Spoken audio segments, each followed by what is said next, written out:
O Brasil tem registrado um aumento na procura pelas pessoas pelas cirurgias plásticas, especialmente as estéticas. Segundo a sociedade dessa categoria, desse setor, nos últimos 4 anos, a expectativa é que esse número tenha dobrado.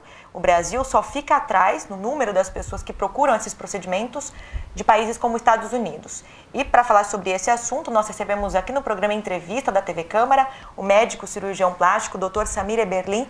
Eu queria agradecer pela sua presença, obrigada por ter aceito o convite para a gente conversar um pouquinho sobre esse assunto tão polêmico, cirurgia plástica, né? Obrigado, é um prazer.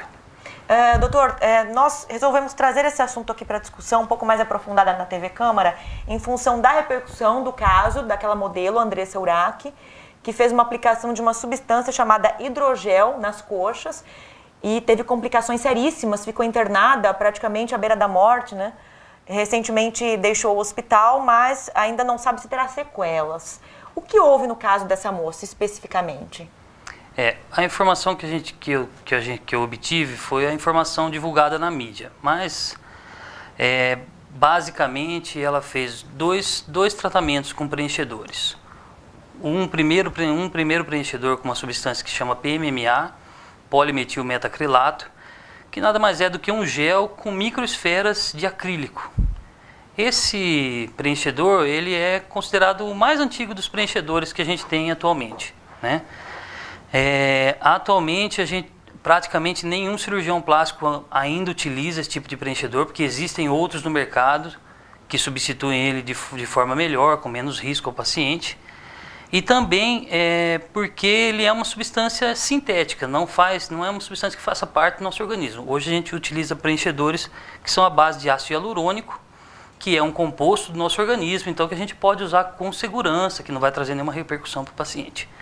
Então esse primeiro preenchedor que ela fez, parece que já faziam 5 anos que ela tinha feito esse procedimento, e depois ela complementou esse preenchimento com o hidrogel de poliamida, que também é uma substância sintética, né? Poliamida também são microesferinhas, num gel que é praticamente assim, 95% desse produto é água, e os outros 5% é essa poliamida. Só que esse produto, ele não é um produto totalmente regulamentado pela nossa vigilância sanitária e não é indicado se fazer de qualquer forma esse tipo de preenchimento.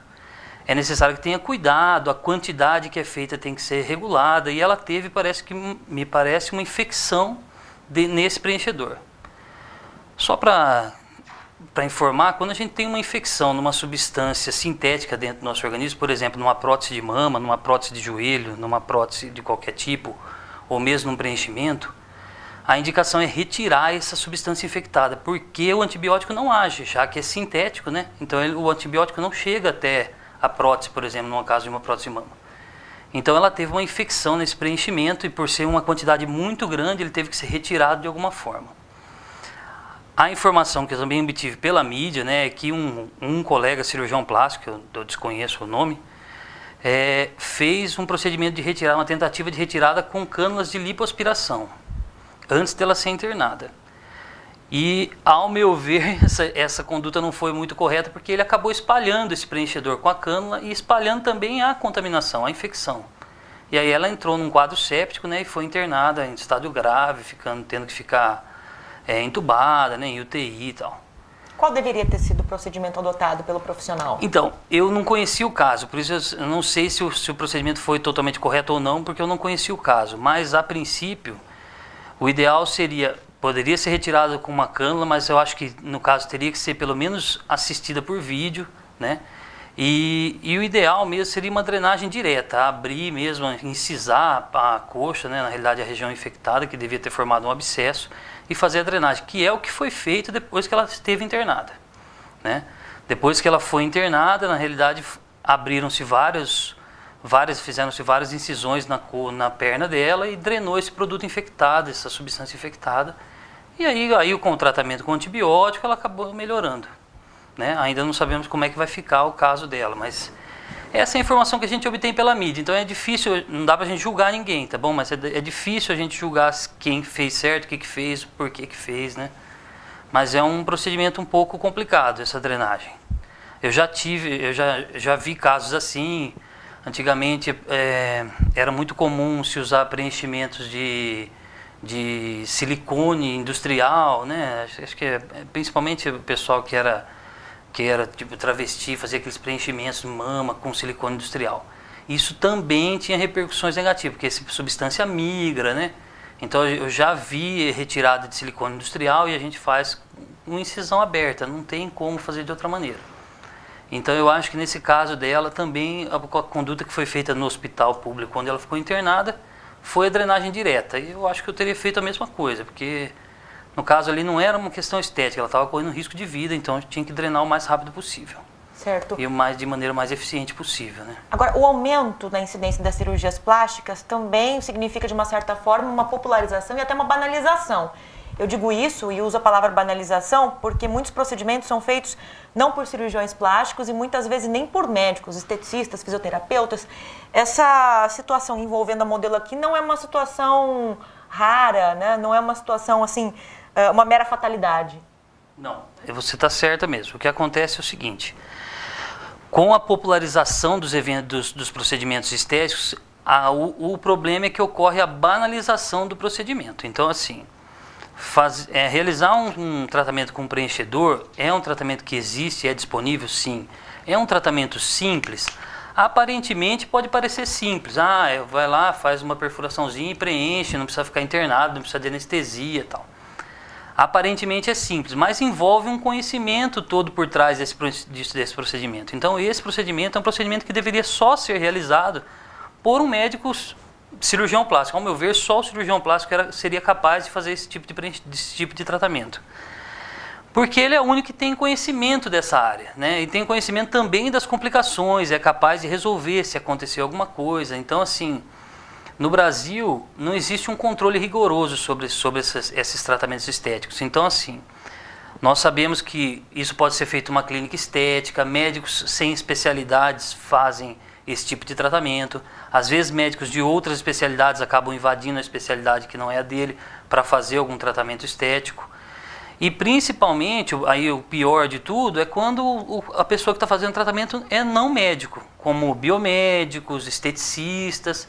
Teve um caso recente de um óbito em São Paulo, de uma biomédica que fez um preenchimento glúteo em uma paciente com essa mesma substância, PMMA, que eu citei da primeira vez. Ela injetou o preenchedor dentro de um vaso e isso causou uma trombose, né? Isso deu o que a gente chama de tromboembolismo pulmonar. O preenchedor subiu da região glútea e chegou até o pulmão, obstruiu o pulmão e ela faleceu, veio a óbito. Então, assim, isso é muito complicado e necessitaria de um controle rigoroso sobre esse tipo de procedimento. Uma regulamentação. O que não foi feito, né, pelo nosso Congresso Nacional, não aprovou o ato médico, foi vetado, acho que não sei se foi pelo presidente ou se não passou no Congresso, mas a lei do ato médico não passou, o que é praticamente um crime contra os médicos, né, que estudaram tanto para fazer isso e eles não têm nenhum respeito sobre o conhecimento deles. Quer dizer, isso significa que a fiscalização em cima desses profissionais não é eficiente? É praticamente zero, na realidade. Praticamente zero. É praticamente zero. Eu nunca ouvi falar de uma clínica de estética que tenha sido fechada porque faz algum procedimento desse tipo. E se você perguntar para qualquer médico, principalmente se ele está na área, ele vai saber te falar, faz ali, faz lá, porque as pacientes trazem para a gente, né? As pacientes trazem orçamentos de clínicas estéticas. Falam, eu fui lá na clínica, o orçamento lá para fazer o preenchimento é tanto. Falam, mas lá não tem médico. Mas tem uma dermatologista que vai lá, eles falam dermatologista, mas não é dermatologista bem, na realidade, né? Falam que é uma dermatologista, às vezes é um médico que fez um curso de final de semana, de medicina estética, ou às vezes é não médico, então faz esse tipo de procedimento sem conhecimento e principalmente sem se preocupar com o resultado, com o risco que ele está expondo o paciente dele. Quando a gente fala em procedimento, até o Botox mesmo é aconselhável ser feito por um médico cirurgião plástico. Isso. Eu acredito assim, cada um tem a sua área. Então, o dermatologista é o médico que trata as doenças da pele, o hematologista que trata do sangue, o cirurgião plástico é o médico treinado para fazer, além da parte estética, a parte reconstrutora de praticamente todo o corpo. Então, assim, o cirurgião plástico é o médico que tem conhecimento sobre os músculos da face, sobre como eles funcionam, como é que eles agem, como é que eles deixam de agir. Então, esse médico, ele é capacitado a fazer um tratamento com toxina botulínica. A toxina botulínica, que é o Botox, né, que é o nome comercial, Ele, na realidade, ele paralisa musculaturas da face. Ele faz uma paralisação controlada de algumas musculaturas da face. Então, às vezes fala, eu fiz botox lá no meu, sei lá, no meu médico lá, o médico que fez medicina estética. Que conhecimento esse médico tem sobre as musculaturas da face? E se tiver uma complicação, ele vai saber resolver? E se por acaso ele bloquear uma região muscular e paralisar outra, o que ele vai fazer? Ele vai simplesmente fazer uma carta e mandar para o cirurgião plástico, que é o que eles fazem normalmente. Então, assim, é complicado. Existem outras especialidades que são capacitadas a fazer isso? Sim, existem. Então, vamos ver quais são as especialidades que estão capacitadas e vamos autorizar elas a fazerem. Por exemplo, neurocirurgiões, neurologistas fazem botox para tratamento de enxaqueca. É uma área, por exemplo, que eu desconheço, então eu não faço. Às vezes o paciente me procura e fala, doutor, eu tenho enxaqueca, queria fazer botox para enxaqueca. Eu encaminho para um neurocirurgião ou para um neurologista, que às vezes tem alguns neurologistas que são treinados para fazer isso. Então eu não invado a especialidade dele. Da mesma maneira, se você chegar na minha clínica e falar, doutor, eu estou com uma doença na pele, eu vou te encaminhar para um dermatologista. Eu não sou médico da pele, eu sou cirurgião plástico, é diferente. Então acho que cada um tem o seu espaço aí. Agora, acontece de toxina botulínica ser feita por não médicos também, tá? Toxina botulínica se tornou muito comum, né? E é um tratamento que praticamente hoje em dia, assim, qualquer clínica que a gente vá tem algum médico que faça. Então, ou cirurgião plástico, ou dermatologista, ou otorrino, às vezes oftalmo, às vezes dentista. Então, ele necessitaria de um controle melhor pelo Conselho Federal de Medicina e pelo próprio governo mesmo, né? Pela agência de saúde. Certo. Agora, doutor, qual é a razão para esse aumento na procura da cirurgia plástica com finalidade estética pelo brasileiro ou pelas brasileiras, né? O brasileiro, a brasileira, né, o povo brasileiro em si, ele é um povo muito preocupado com a aparência estética, né? Nós vivemos num país tropical, então essa é uma das justificativas. Nós vivemos num país tropical, então o brasileiro se expõe muito o seu corpo, né? E no Brasil isso é dado uma importância maior, por uma questão cultural mesmo, ao corpo. E é isso que justifica o grande aumento da cirurgia plástica. Outro fator é que, na realidade, a cirurgia plástica, que antes tinha um preço muito alto, né, ela veio se tornando mais acessível com o passar dos anos. Então, antigamente a pessoa ia colocar uma prótese de mama e, só gente que tinha só pessoas que tinham muito dinheiro que podiam colocar uma prótese de mama. Hoje em dia não, né, existe uma facilidade um pouco maior. O que também provoca outro fenômeno, que é o surgimento dessas clínicas que são chamadas operadoras de cirurgia plástica, né? Essas clínicas também são uma coisa que deveria acabar no Brasil. Ela é proibida pelo Conselho Federal de Medicina, e a Sociedade Brasileira de Medicina também acaba punindo os médicos que fazem parte dessas clínicas operadoras de cirurgia plástica, né? A Sociedade Brasileira condena isso, mas isso ocorre em praticamente todo lugar. Praticamente toda cidade um pouquinho maior tem uma operadora de cirurgia plástica, que é uma clínica, que muitas vezes não é nem de um médico, onde atuam vários médicos, né? Às vezes cirurgiões plásticos especialistas, às vezes não especialistas, né? Atuam vários médicos, as pessoas vão lá, se consultam com um médico, operam com outro, tem segmento pós-operatório com outro, porque na realidade a clínica não faz essa relação médico-paciente. E isso deveria acabar, né? Isso tinha que acabar o mais rápido possível. Isso faz o preço da cirurgia baixar, mas diminui muito a qualidade e diminui muito a segurança do paciente, né? Então nós temos aí, em praticamente todas as cidades, como eu falei, praticamente todas as cidades tem uma clínica desse tipo, e isso acaba diminuindo a qualidade da cirurgia. Então nós temos mais complicações, aumenta o risco para o paciente, né? Porque ele não tem um médico. Quem que é seu médico? Eu não tenho médico, eu sou da clínica tal. Né? Não tenho, com quem você fez sua cirurgia plástica? Eu consultei com o médico tal, fiz com o médico Y e retornei com o médico Z. Ele não tem um médico específico. Isso é bem condenado pela Sociedade Brasileira de Cirurgia Plástica, mas é difícil também o controle. Eu entendo que seja difícil, mas deveria acabar o mais rápido possível. Agora, doutor, nós temos a impressão que as mulheres estão mais interessadas em cirurgias plásticas, apesar de termos observado que os homens também estão muito mais vaidosos do que no passado hoje, né? realmente os pacientes que procuram o seu consultório são mais mulheres? Sim, ainda são mais mulheres. Atualmente, antigamente a gente abriu a clínica e só consultava mulheres, Um homem aparecia lá de vez em quando porque tinha algum defeito, algum probleminha, alguma coisinha que ele queria corrigir, não com finalidade estética, tá?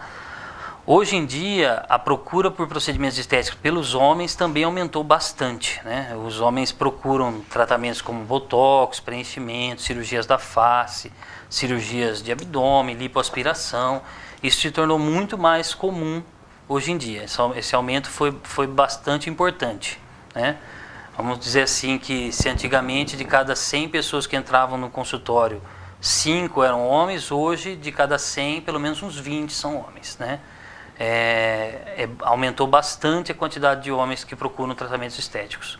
E no caso das mulheres, quais são as cirurgias mais procuradas? Eu imagino que sejam lipoaspiração e a prótese mamária. Isso. Na realidade, a cirurgia mais realizada no Brasil, hoje em dia, é a lipoaspiração, né? Isso, na realidade, é por dois motivos, principalmente. Porque a lipoaspiração se tornou muito comum e mais segura com o passar dos anos, né? A forma como é feita hoje, ela traz mais segurança para o paciente. E segundo, porque ela é sempre uma cirurgia que é feita combinada com outra. Então a paciente vai colocar uma prótese de mama, ela fala, mas eu tenho uma gordurinha aqui, pode lipoaspirar? Pode, já lipoaspira no mesmo tempo. Vai fazer uma abdominoplastia, sempre acaba combinando uma lipoaspiração. Vai fazer uma mamoplastia, acaba combinando uma lipoaspiração. Então a lipoaspiração, ela lidera os procedimentos estéticos no Brasil. Em segundo lugar, as cirurgias da mama, né, em geral, e dentre elas a prótese de mama, mamoplastia, mastopexia, que é quando a gente só levanta a mama sem reduzir, né? E aí, em terceiro lugar, vem a abdominoplastia, né? Que são as cirurgias do abdômen. Uhum. Tá bom? E a gente sabe que isso é um pouco questão cultural, né? Porque nos últimos anos a gente percebe que se tornou cada vez mais comum encontrar mulheres que tenham prótese de silicone. Antigamente isso não era comum. Essa questão, diria, cultural aqui do Brasil, nesse momento, nesse recorte atual, né, da sociedade brasileira, está em consonância com outras sociedades? Por exemplo, as europeias estão preocupadas com prótese de silicone, as asiáticas, ou é uma questão regional, exato? Não, na realidade é assim, as cirurgias plásticas e o modelo estético que a gente tem como ideal, ela é cultural e ela é temporal. Então, se nós formos pensar no modelo de mulher bonita da década de 70, por exemplo, nós vamos chegar numa mulher que tem um corpo com contornos, mas que não seja tão magérrima como as que a gente considera hoje, né? As mulheres eram um pouquinho mais cheinhas, vamos dizer assim, com mamas de médias para pequenas, né? Então, se a gente pegar e buscar as mulheres que estavam, as modelos, as mulheres que estavam na mídia, que estavam em revistas na década de 70, nós vamos ver esse tipo de mulher. Só que isso vai mudando com o passar dos anos, tá? Então, assim, hoje em dia, o modelo ideal é aquela mulher mais magra, bem magrinha, com o abdômen bem chapadinho, com a mama grande. Então, isso vai mudando com o tempo e com a cultura. Essa não é a mesma referência que nós temos, por exemplo, em outros países, né? Cada região tem a sua referência. No Brasil, a referência é mais ou menos essa. Hoje em dia é bonito, é considerado como modelo ideal a mulher que tem a mama um pouquinho maior, que tem o corpo mais bem contornado, mais magrinha, né? Esse é o modelo que a gente busca, não, que as mulheres buscam, né? A gente está lá para tentar satisfazer o que elas desejam dentro do possível. Mas assim, em outras sociedades isso é um pouco diferente. Então, se a gente pegar e comparar, por exemplo, como que é a mama ideal brasileira e a mama ideal nos Estados Unidos? Nos Estados Unidos, a americana, por exemplo, ela não se importa que a mama dela tenha um pouco de flacidez, desde que seja volumosa. No Brasil, já não. A mulher brasileira ela não quer zero de flacidez. Ela quer que a mama seja em pezinho, durinha, viradinha para cima. É mais ou menos por aí. Então, assim, na Europa, também, em todos os lugares, a gente tem observado um aumento das cirurgias, da busca pelas cirurgias plásticas e tal.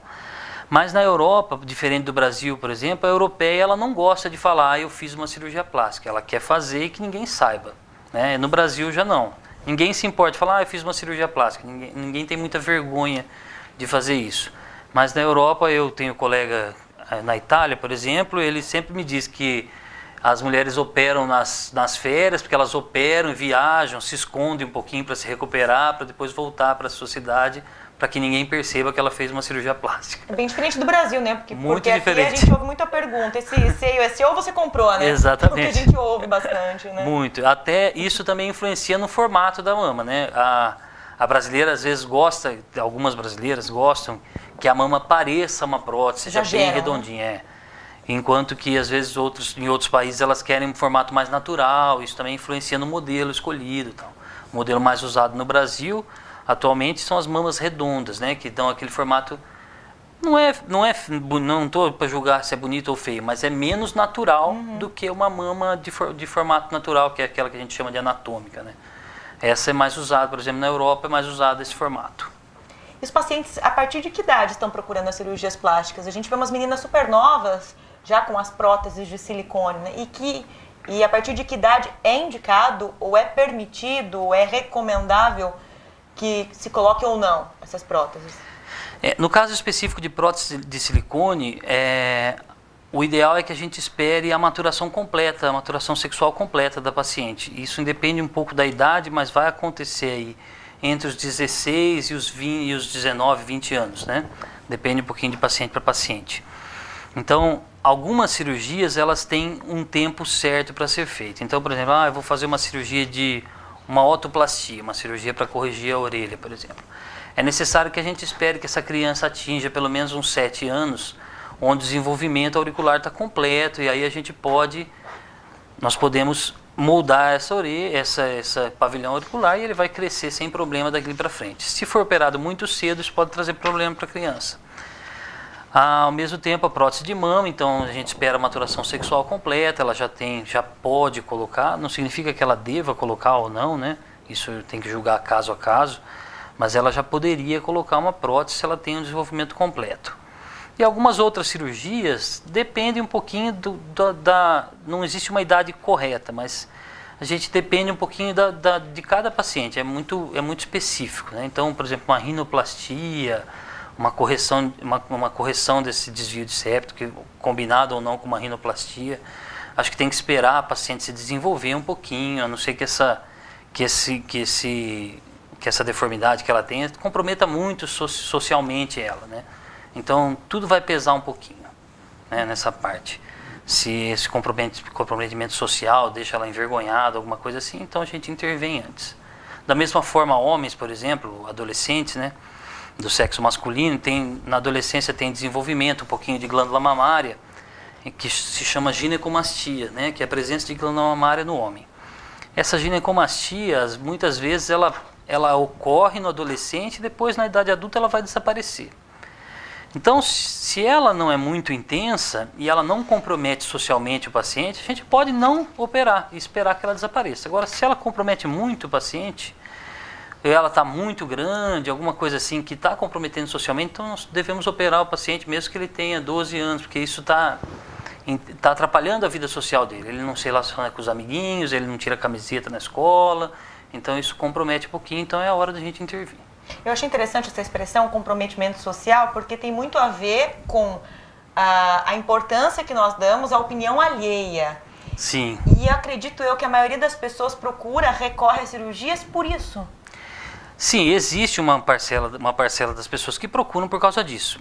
Principalmente quando a gente está tratando de crianças, a gente sabe que elas sofrem brincadeirinhas dos amigos, né? O que hoje a gente chama de bullying, né? Na minha época isso não existia essa palavra.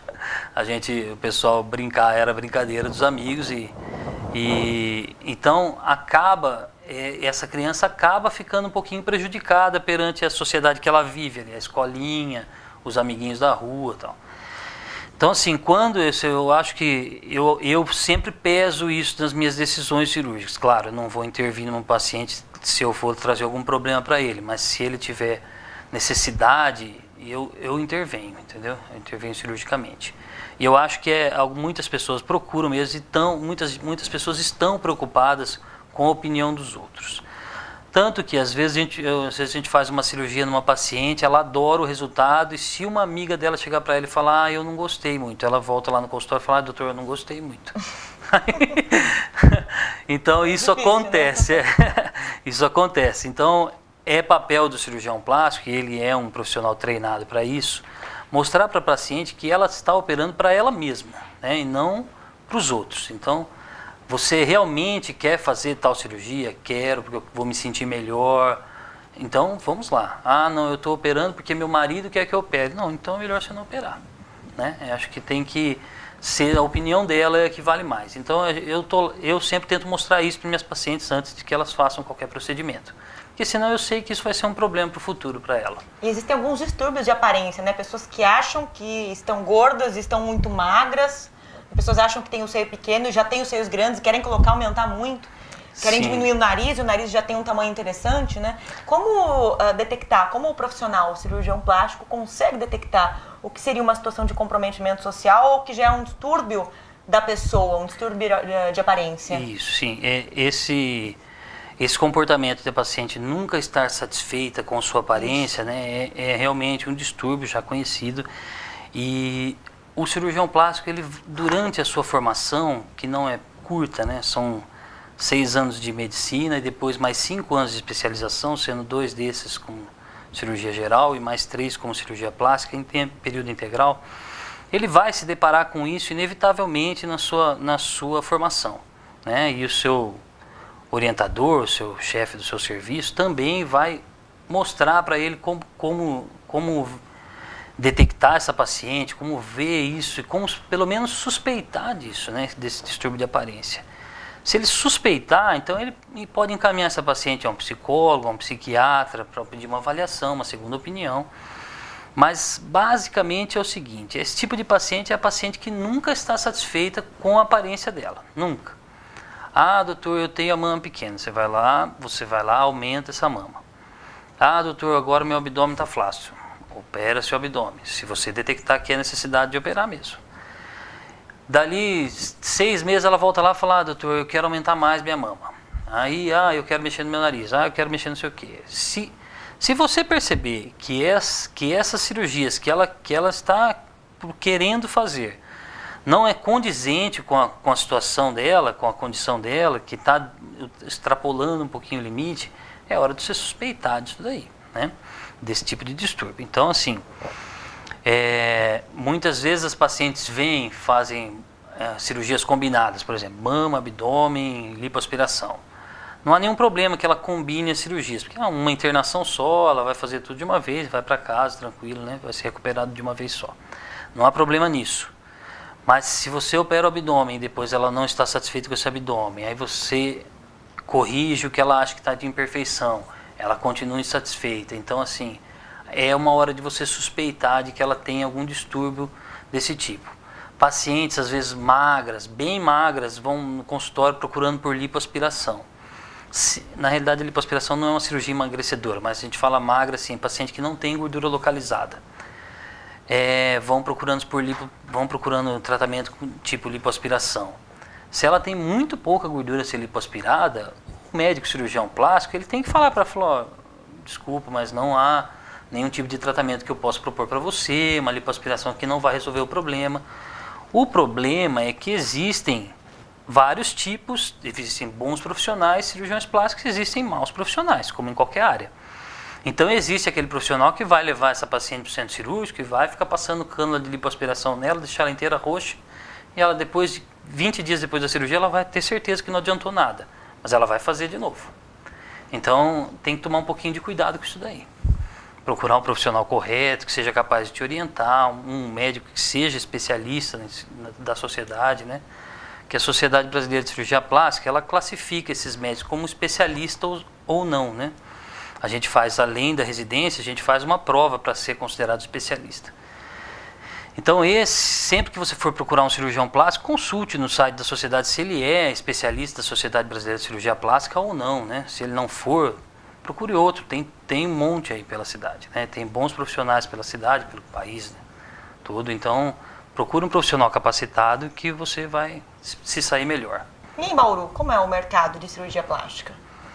Em Bauru, o mercado de cirurgia plástica vem aumentando, né? Bauru é uma cidade, apesar de ser um centro regional, né, ela ainda ela tem uma capacidade, acho que ela tem um potencial para crescimento muito maior do que ela está hoje no mercado de cirurgia plástica. Hoje em dia, Bauru ainda perde cirurgias, mas alguns pacientes ainda saem de Bauru procurando tratamento estético em outras cidades, que não seria necessário. Em Bauru existem vários profissionais capacitados aqui, bons profissionais na cidade.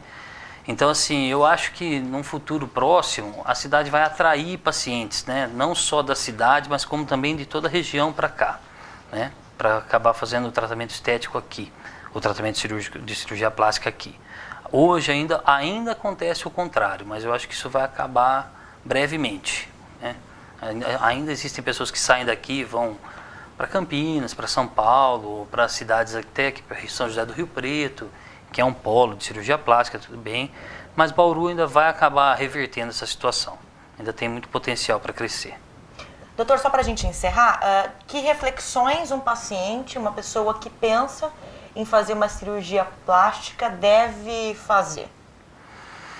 Olha, eu acho que o paciente que procura por uma cirurgia plástica, nós estamos falando aqui basicamente de cirurgia estética, né? Ele deve pensar, primeiramente ele deve avaliar, acho que talvez até depois de conversar com um cirurgião plástico, né? Avaliar que benefícios, qual é o custo e o benefício de ser feito, dele passar por esse procedimento, né? Entender que a cirurgia plástica não é uma especialidade, como matemática, que a gente soma 2 mais 2 e dá 4, né? A medicina não é uma ciência exata, então assim, a gente não consegue prever um resultado, falar, Lidiane, você vai fazer uma abdominoplastia, vai ficar igualzinho àquela paciente. Não funciona assim, né? Nós conseguimos fazer o tratamento para cada paciente especificamente. Então, vá conversar com um cirurgião plástico, passe por uma consulta, ele vai explicar o que de melhor ele consegue propor para você, que melhoras que ele vai propor, o que tem de bom isso, o que tem de ruim. Você consciente de tudo isso, decida com os seus familiares. Às vezes a gente pede opinião para uma irmã, uma mãe, um pai, né? Um marido. Decida-se fazer essa cirurgia plástica, consulte se o seu médico é um especialista, a gente tem que pensar em tudo isso e tenha certeza que você está fazendo a cirurgia para você e não para a aparência, e não para os outros, e não para ficar mais bonita para os outros, mas para ficar melhor com você mesmo. Acho que isso que é importante. Tá certo, eu gostaria de agradecer então, esteve aqui conosco, aqui no programa Entrevista da TV Câmara, o Dr. Samir Eberlin, que é médico cirurgião plástico, num bate-papo super agradável e esclarecedor. Obrigado pela presença, por ter aceito o convite, doutor. Muito obrigado, foi um prazer. Eu agradeço também sua sintonia aqui conosco. Esse programa será exibido durante toda a semana pelos canais 10 da NET e 60.3 UHF Digital. Até a próxima.